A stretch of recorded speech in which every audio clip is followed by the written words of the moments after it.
একটি শহর যেখানে এক পা ইউরোপে আর এক পা এশিয়ায়। একটি শহর যা ছিল 3 মহা সাম্রাজ্যের রাজধানী, এটাই ইস্তাম্বুল। ইতিহাস, সংস্কৃতি ও সভ্যতার এক জীবন্ত জাদুঘর।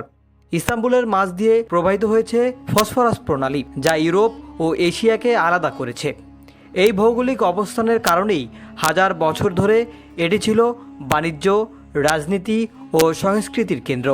খ্রিস্টপূর্ব 657 সালে গ্রিকরা এই শহরের নাম দেয় বাইজেন্টিয়াম। পরে রোমান সম্রাট কনস্টান্টিন 330 খ্রিস্টাব্দে এটিকে নতুন রাজধানী ঘোষণা করেন। নাম হয় কনস্টান্টিনোপল। প্রায় 1000 বছর ধরে এটি ছিল বাইজেন্টিন সাম্রাজ্যের রাজধানী।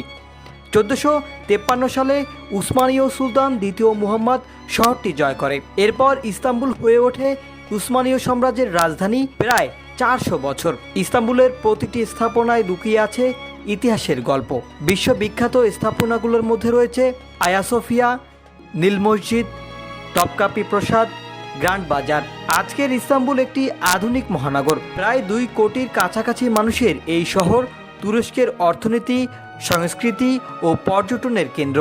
ইস্তাম্বুল শুধু একটি শহর নয়, এটি ইতিহাসের ধারাবাহিকতা, সভ্যতার মিলনস্থল, যেখানে অতীত ও বর্তমান একসঙ্গে বেঁচে আছে।